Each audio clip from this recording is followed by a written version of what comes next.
नमस्कार साथियों। गायत्री संस्थान के डिजिटल प्लेटफॉर्म पर आपका हार्दिक अभिनंदन है। आज ये हमारे अध्ययन का विषय है तुलसीदास की रचनाएं।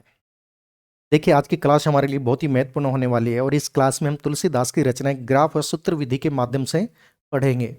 पहले सारी रचनाएं मैं आपको एक ही ग्राफ में पढ़ाऊंगा, उसके बाद में इन रचनाओं का सूत्र दूंगा जिससे आप कभी नहीं भूलोगे। तो देखिए, क्लास प्रारंभ करने से पहले मैं आप लोगों से एक प्रश्न पूछता हूँ और मेरा प्रश्न आप लोगों से ये है कि एक व्यक्ति अपनी पत्नी से अपमानित होने के बाद विश्वविद्यालय ग्रंथों की रचना कर डालता है। इस व्यक्ति के द्वारा किस युक्ति का प्रयोग किया गया? जब आपको इसका उत्तर मिल जाए तो आप लोग भी जानना कि तुलसीदास ने भी अपने ग्रंथ लेखन में इस युक्ति का प्रयोग किया था, क्योंकि ये भी तो पत्नी द्वारा लताड़ित गए थे, पत्नी द्वारा अपमानित हुए थे ये, और उसके बाद में तो तुलसीदास तुलसीदास से महाकवि तुलसीदास बन गए। तो जानना चाहेंगे कि पत्नी रत्नावली ने इनको कैसे लताड़ा था? तो जानिए। जब रत्नावली अपने पीहर चली जाती है तो तुलसीदास भी उनके पीछे पीछे चले जाते हैं। तो ये बात रत्नावली का करती है कि मैं आई नहीं, उसके साथ साथ में ये आ गए। तो तब वो उनको लताड़ते हुए कहती है, लाज न आवत आपको, दोहरे आयु है साथ, दिक दिक ऐसे प्रेम को कहाँ कहूं मैं नाथ। वो कहती है कि तुलसीदास को लताड़ते हुए कहती है कि लाज ना आवत आपको, आपको बिल्कुल भी लज्जा नहीं आती, दौड़े दौड़े आ गए आप मेरे पीछे पीछे। दिक दिक ऐसे प्रेम को कहते कि मुझे धिक्कार है ऐसे प्रेम पे और ऐसे प्रेम करने वाले पे, कि ऐसे व्यक्ति को मुझे अपना स्वामी कहना पड़ रहा है, मुझे अपना नाथ कहना पड़ रहा है। तो देखिए, रत्नावली इतना कह के नहीं रुकती, आगे और देखिए रत्नावली क्या कहती है दो पंक्तियों में। अस्थि चर्म में दे ममता में सी प्रीति, ऐसी जो श्री राम में होती न तो बहुवी थी।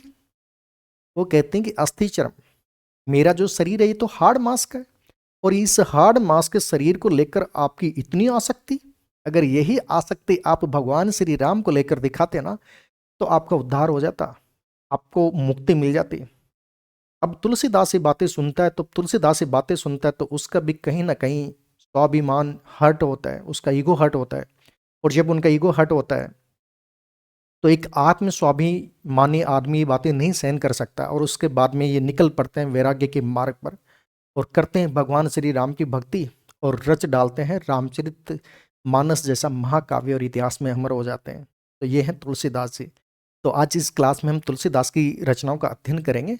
तो तुलसीदास की रचनाओं का अध्ययन करने से पहले मैं बता देता हूँ कि इनके जो प्रमाणिक ग्रंथ हैं उनकी संख्या 12 है मानी जाती है। जैसे शिव सिंह सेंगर हैं, उन्होंने इनके ग्रंथों की संख्या 18 मानी है।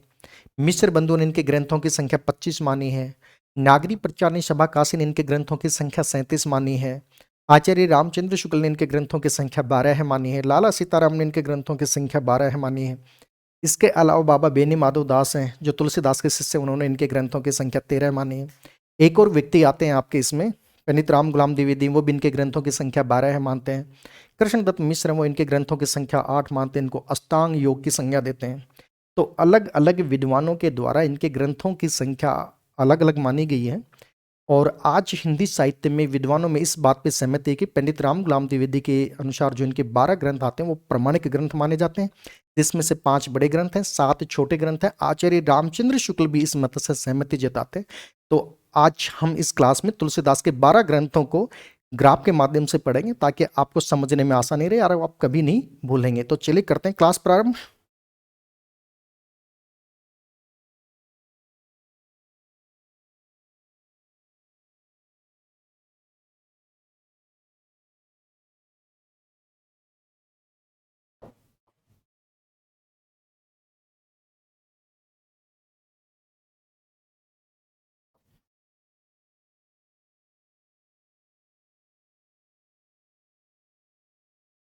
तुलसीदास की रचनाएं।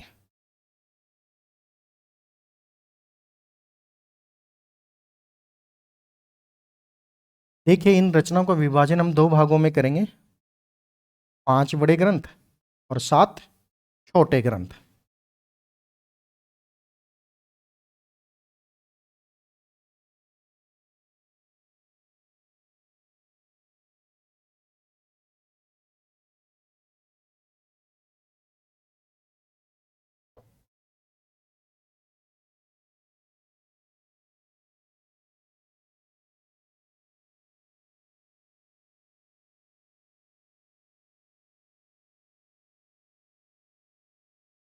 5 बड़े ग्रंथ। इसका जो दूसरा बिंदु बनेगा 7 छोटे ग्रंथ।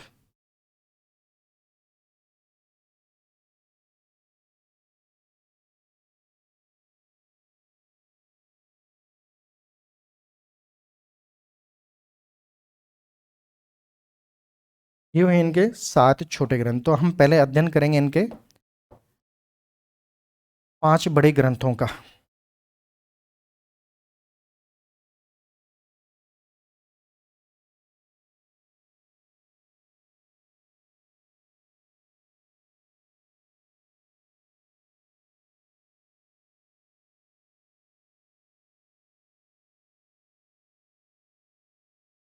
देखिए इसके हम 4 बिंदु बनाएंगे।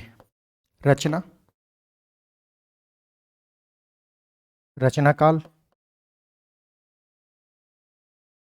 तीसरा जो बिंदु बनेगा वो भाषा का बनेगा, चौथा जो बिंदु होगा आपका वो काव्य स्वरूप होगा।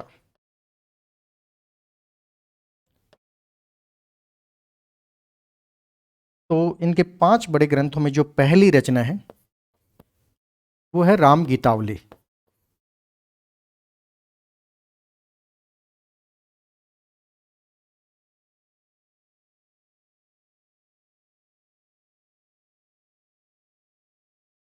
और राम गीतावली का जो रचना काल है वो 1571 ईस्वी है।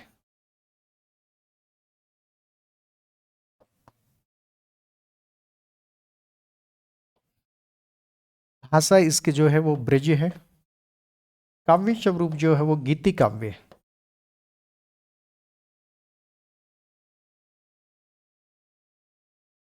दूसरी इनकी रचना है रामचरितमानस।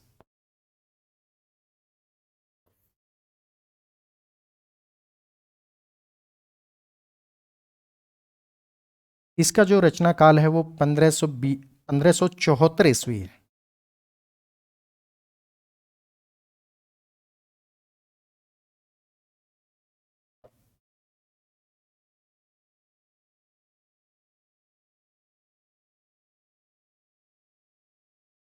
भाषा इसकी जो है वो अवधी है। ये अवधी भाषा में लिखा गया था। इसका जो काव्य स्वरूप है वो प्रबंधात्मक काव्य है ये।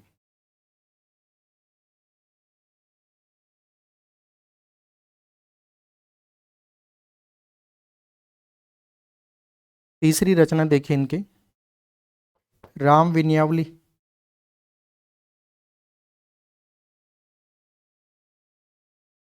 इसे विनय पत्रिका के नाम से भी जाना जाता है।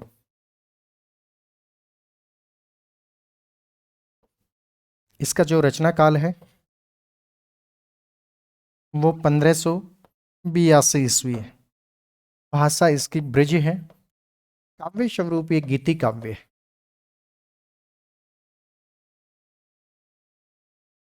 इनकी चौथी रचना देखिए आप, दोहावली है।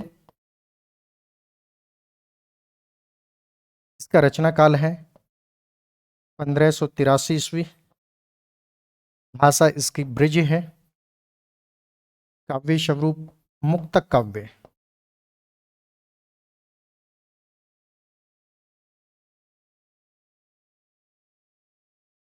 इनकी 5वीं रचना है कवितावली। इसका जो रचना काल है 1612 ईस्वी है। भाषा इसकी ब्रज है। काव्य स्वरूप मुक्तक काव्य है। देखिए आप यहाँ पे एक बात और ध्यान में रखिए कि अगर गीति काव्य न हो के उसके स्थान पे प्रबंधात उसके स्थान पे मुक्तक काव्य मिल जाता है तो भी गलत नहीं है, क्योंकि जो गीति काव्य है वो मुक्तक काव्य का ही भेद है। तो ये इनकी रचना हुई। 5 बड़े ग्रंथ हुए। राम गीतावली है, रामचरितमानस है, राम विनयावली है, दोहावली और कवितावली। ये 5 बड़े ग्रंथ हैं। तो इन 5 बड़े ग्रंथों का देखिए, राम गीतावली है, रचना काल 1571 ईस्वी, भाषा ब्रज है, काव्य स्वरूप गीति काव्य। रामचरितमानस है, इसका रचना काल 1534 ईस्वी, भाषा अवधी है, प्रबंधात्मक रचना है। राम विनयावली या विनय पत्रिका है, रचना काल 1582 ईस्वी, भाषा ब्रज है और गीति काव्य है। इसके बाद में दोहावली है, रचना काल 1583 ईस्वी है, भाषा ब्रज है, मुक्तक काव्य है। कवितावली है, 1612 ईस्वी में रची गई, भाषा इसके ब्रज है और काव्य स्वरूप मुक्तक काव्य। तो ये 5 बड़े ग्रंथ हुए। तो देखिए इन 5 बड़े ग्रंथों का सूत्र क्या होगा, आप इस तरीके से भी याद रख सकते हैं, और ऐसे नहीं याद रहते तो एक सूत्र के माध्यम से भी आप इन रचनाओं को याद रख सकते हैं। तो इसका सूत्र देखिए इन रचनाओं का,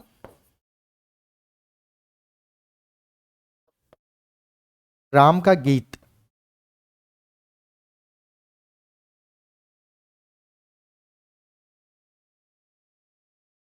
चरित व विनय दोहों की कविता में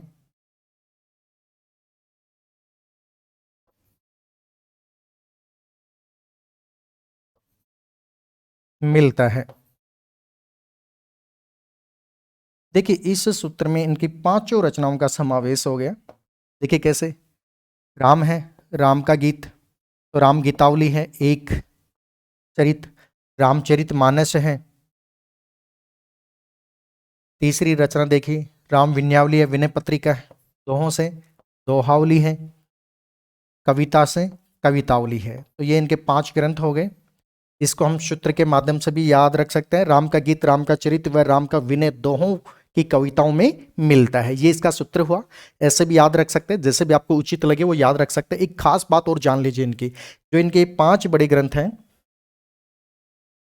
इन 5 बड़े ग्रंथों में जो इनकी रामचरितमानस है, इसका जो लेखन किया गया है वो अवधी भाषा में किया गया है। बाकी 5 बड़े ग्रंथ का जो लेखन किया गया वो ब्रज भाषा में किया गया है। और ये जो रामचरितमानस है ये एक प्रबंधात्मक रचना है। बाकी तो ये सारी मुक्तक रचना है, गीति काव्य भी मुक्तक के अंतर्गत आता है, राम विनयावली है ये भी मुक्तक काव्य है, इसके अलावा दोहावली कवितावली ये भी मुक्तक रचनाएं हैं। तो ये हुए इनके 5 बड़े ग्रंथ। अब आगे बढ़ते हैं हम इनके 7 छोटे ग्रंथों पे। तो देखिए 7 छोटे ग्रंथ इनके कौन कौन से हैं।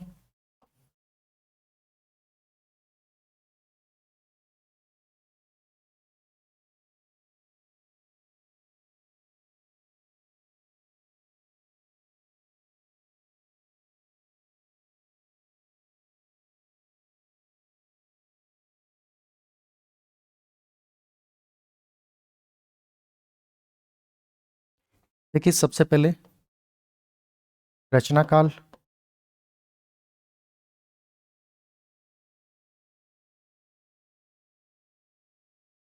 सॉरी, सबसे पहले आप क्या आएंगे, जो पॉइंट बनेगा वो पॉइंट बनेगा रचना।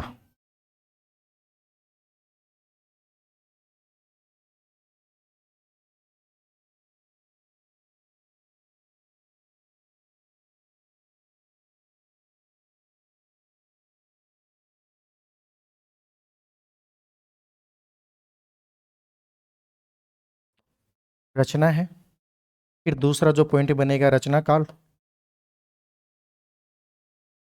फिर तीसरा जो पॉइंट बनेगा भाषा, चौथा जो पॉइंट बनेगा काव्य स्वरूप।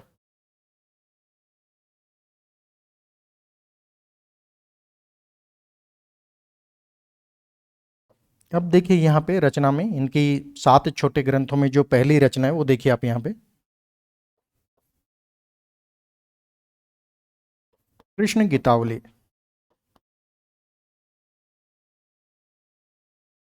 इसका जो रचना काल है 1571 ईस्वी। आप इसको रचना काल भी बोल सकते हो, रचना वर्ष भी बोल सकते हो आप यहाँ पे, 1571 ईस्वी। भाषा जो इसकी है वो ब्रज है। काव्य स्वरूप जो है ये गीति काव्य है।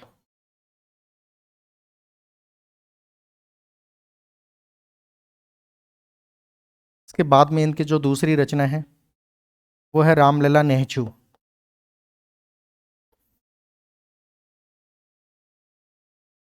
इसका जो रचना काल है वो है 1582 ईस्वी।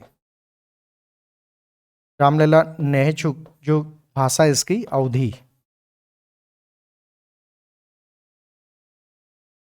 इसका काव्य स्वरूप देखोगे तो ये प्रबंधात्मक रचना है।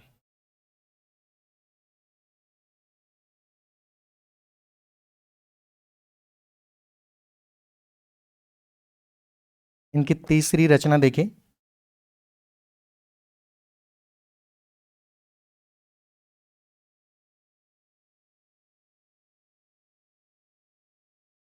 पार्वती मंगल। इसका जो रचना काल है 1582 ईस्वी। भाषा इसकी भी अवधि है। यह भी एक प्रबंधात्मक काव्य है।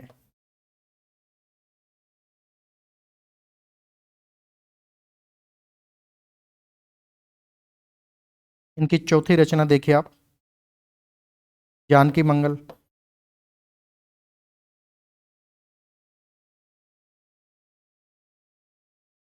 इसका भी जो रचना काल है वो 1582 ईस्वी है। भाषा इसकी अवधि है। काव्य स्वरूप वही प्रबंधात्मक रचना।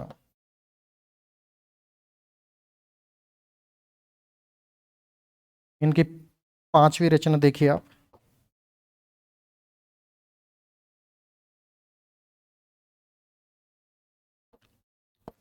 वैराग्य संदीपनी।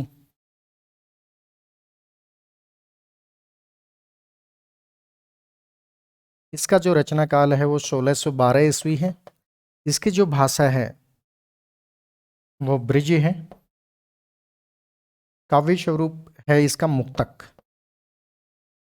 ये मुक्तक काव्य है। इनकी जो छठी रचना है, रामज्ञ प्रश्नावली।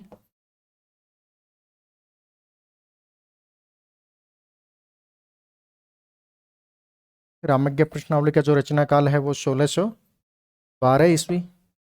इसकी जो भाषा है वो ब्रज व अवधी दोनों भाषाओं में लिखा गया है।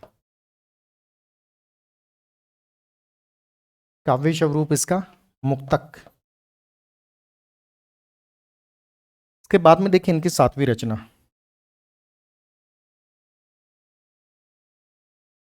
परवी रामायण। रचना काल 1612 ईस्वी। भाषा इसकी अवधि, काव्य स्वरूप मुक्तक काव्य।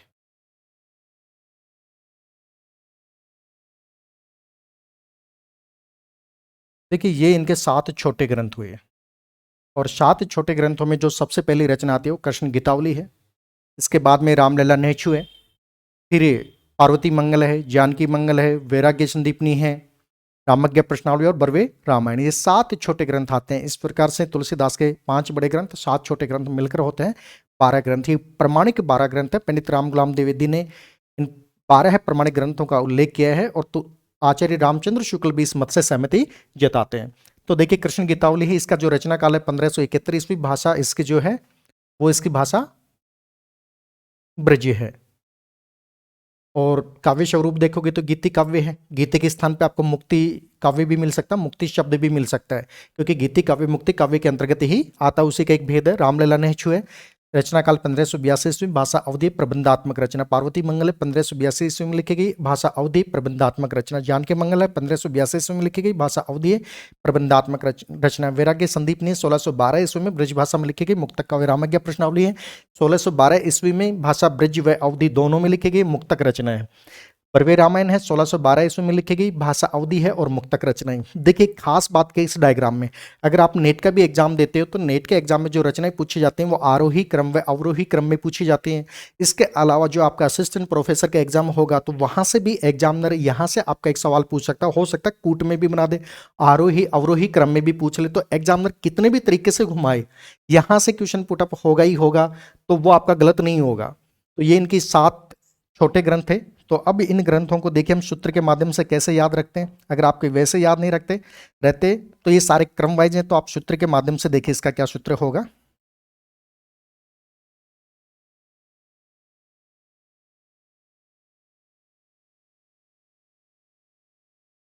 कृष्ण और राम ने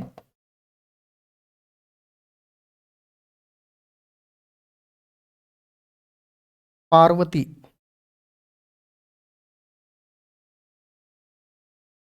वह जानकी, जानकी के वैराग्य, वैराग्य की प्रश्नावली,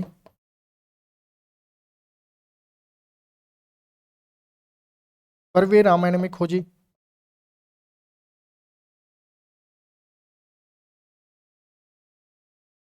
इस सूत्र में इनके सातों रचनाओं का समावेश है। देखिए यहां पे कृष्ण से कृष्ण गीतावली, राम से रामलला नेचू, पार्वती मंगल, जानकी मंगल, वैराग्य संदीपनी, रामज्ञा कृष्णावली और बरवे रामायण। ये इनके 7 ग्रंथ हुए। आप इस तरीके से याद रखिए डायग्राम के माध्यम से। अगर ऐसे भी याद नहीं रहते तो इन रचनाओं को आप सूत्र के माध्यम से भी याद रख सकते हैं, जिससे आप कभी भूलोगे नहीं इन रचनाओं को। तो ये तुलसीदास की रचनाएं थी। यहाँ पे एक और खास बात देखें इन 7 छोटे ग्रंथों में कि इनकी एक खास बात ये कि जो इन्होंने एक ग्रंथ लिखा है रामज्ञा प्रश्नावली, इस ग्रंथ का लेखन इन्होंने ब्रज व अवधी दोनों भाषाओं में किया है। तो यहां से भी एक इंपॉर्टेंट क्वेश्चन बनता है। बाकी तो इन्होंने जो ग्रंथ लिखे हैं तो ब्रज भाषाओं में लिखे हैं या अवधी भाषाओं में लिखे हैं।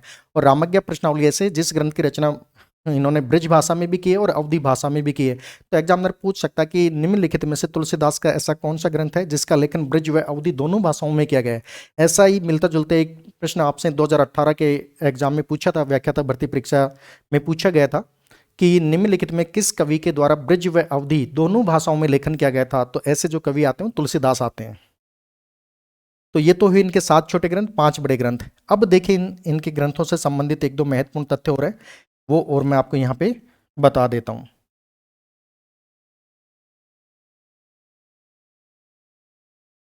देखिए कुछ विद्वान हैं इनकी एक और रचना मानते हैं,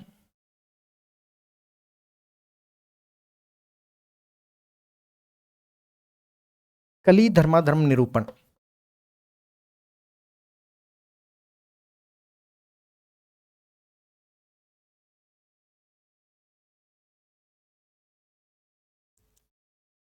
इस रचना को भी तुलसीदास की रचना मानी जाती है और ऐसा मानने वाले विद्वानों में है डॉक्टर रामकुमार वर्मा।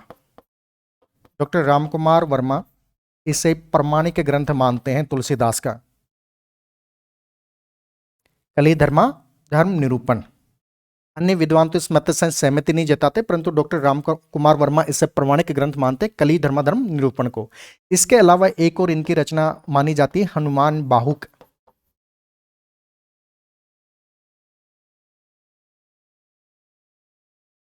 कुछ विद्वान कहते हैं कि यह भी तुलसीदास की रचना है और विद्वानों का मानना है कि जब तुलसीदास अपने अंतिम समय में थे और उनकी भुजाओं में असहनीय पीड़ा हो रही थी, तो इस पीड़ा के निवारण के लिए उन्होंने हनुमान बाहुक की रचना की थी और ये इनके एक प्रमाणिक रचना मानी भी जाती है। कई विद्वान इस मत से सहमति जताते हैं और ये तुलसीदास की अंतिम रचना भी मानी जाती है हनुमान बाहुक।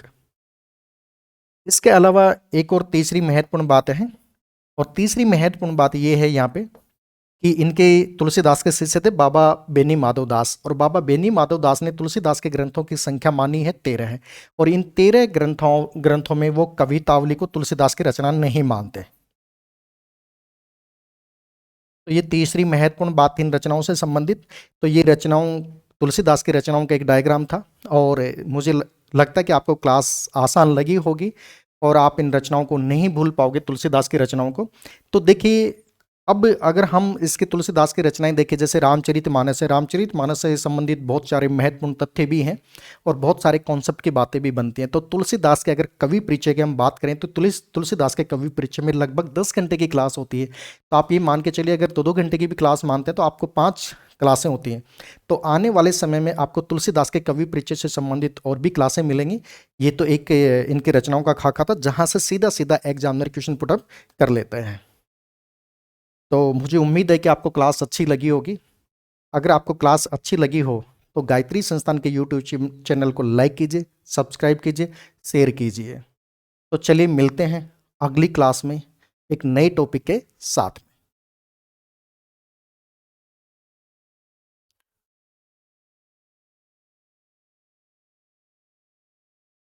देखिए आप एक बार इन रचनाओं को फिर से देख लीजिए, एक बार आप इस डायग्राम को।